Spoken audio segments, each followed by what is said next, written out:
제2장 모세와 예수님을 중심한 복귀 섭리. 아모스 3장 7절에 주 여호와께서는 자기의 비밀을 그 종 선지자들에게 보이지 아니하시고는 결코 행하심이 없으시리라고 기록되어 있는 말씀대로 성서는 하나님의 구원 섭리에 관한 수많은 비밀을 간직하고 있다. 그러나 인간은 하나님의 섭리에 대한 원리를 몰랐기 때문에 성서를 보아도 그 숨은 뜻을 알 길이 없었다. 성서에서는 하나의 선지자의 생애에 대한 기록도 그것의 실상은 단순히 그의 역사에만 멎어지는 것이 아니고 그 선지자의 생애를 통하여 타락 인간이 가야 할 길을 보여준 것이다.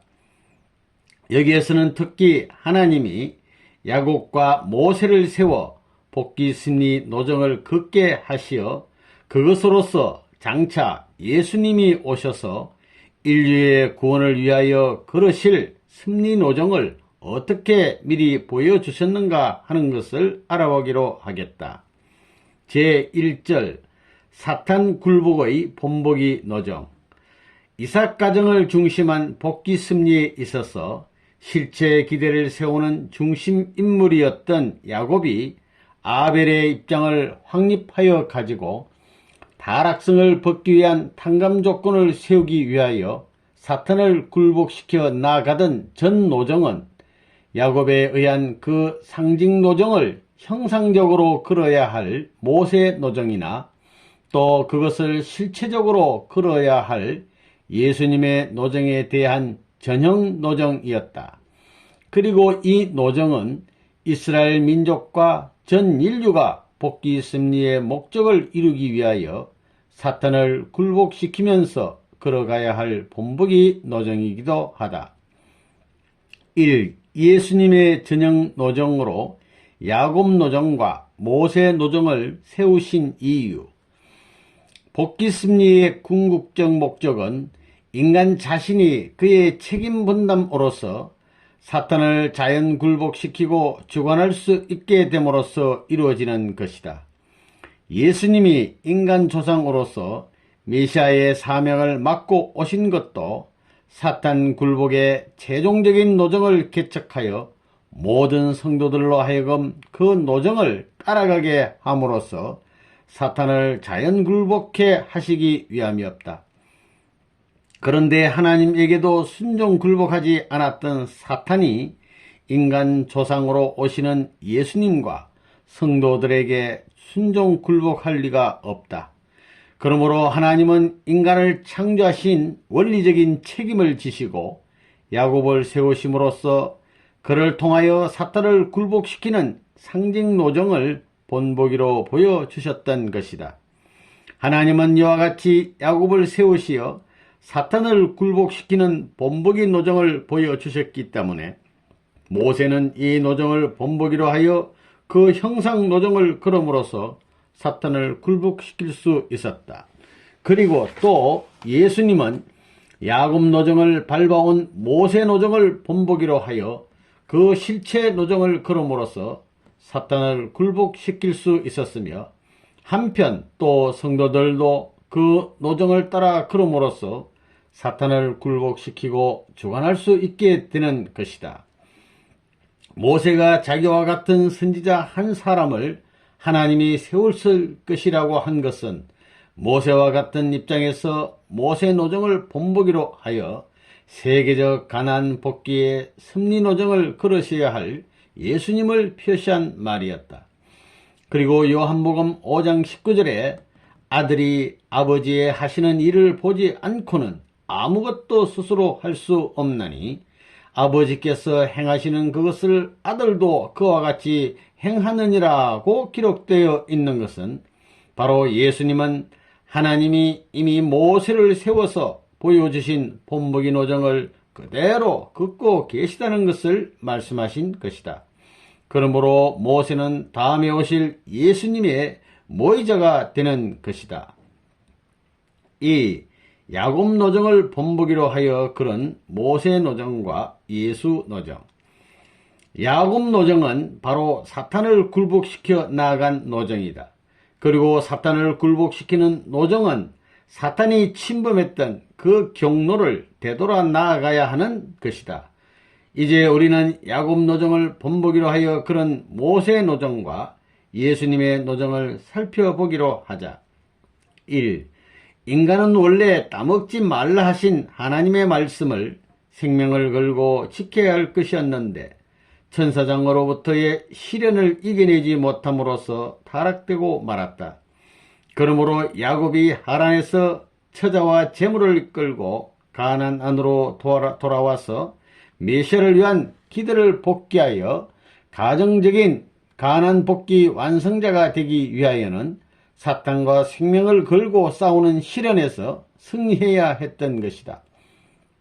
야곱이 약복강에서 천사와 생명을 걸고 싸워 승리함으로써 이스라엘이라는 이름을 받은 것은 바로 이러한 시련을 넘기 위한 것이었다. 하나님은 천사를 사탄의 입장에 세워서 야곱을 시험하셨다.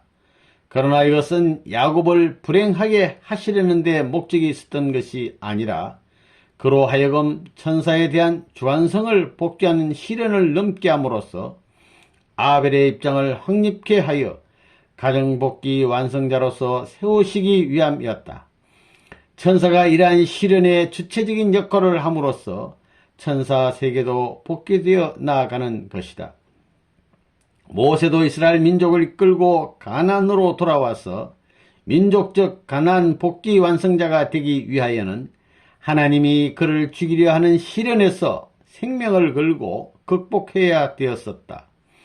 만일 인간이 이러한 시험을 하나님에게로부터 당하지 않고 사탄에게 당하다가 그 시험에 패하게 되면 사탄에게 끌려가게 되는 것이다.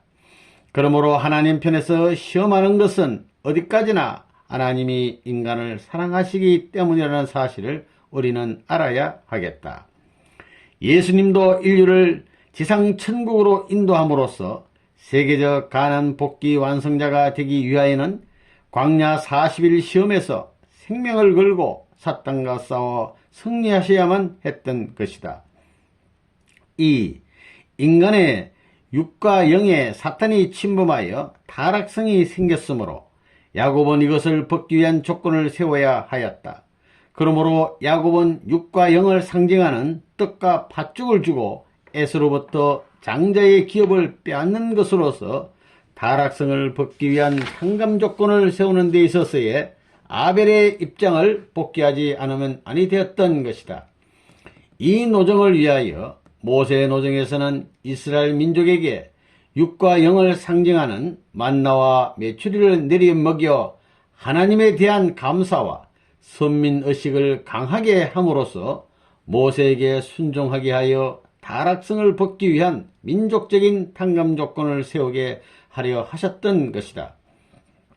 예수님이 너희 조상들은 광야에서 만나를 먹었어도 죽었거니와 너희에게 이르노니 인자의 살을 먹지 아니하고 인자의 피를 마시지 아니하면 너희 속에 생명이 없느니라고 말씀하신 것은 예수님도 이 노정을 본보기로 하여 그러셨다는 것을 의미하는 것이다.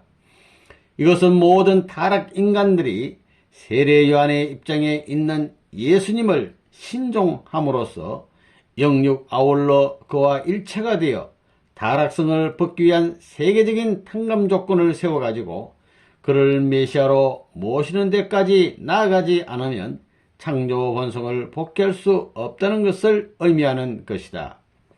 3. 인간은 타락으로 말미암아 그의 시체까지 사탄의 침범을 당하였다.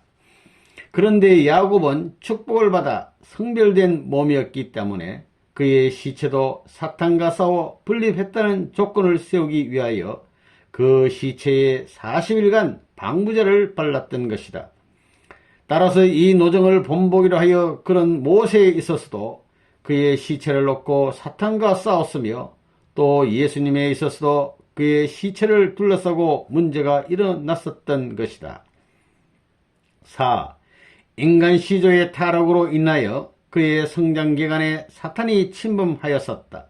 그렇기 때문에 이것을 탕감복귀하기 위하여 다음과 같이 그 기간을 표시하는 수를 찾아 세우는 섭리를 하시는 것이다.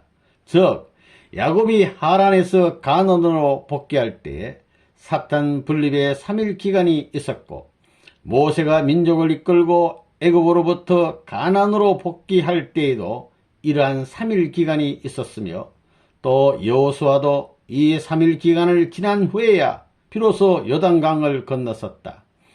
그리고 예수님의 영적 세계 가나안 복귀 노정에 있었어도 사탄 분립의 무덤 3일 기간이 있었던 것이다.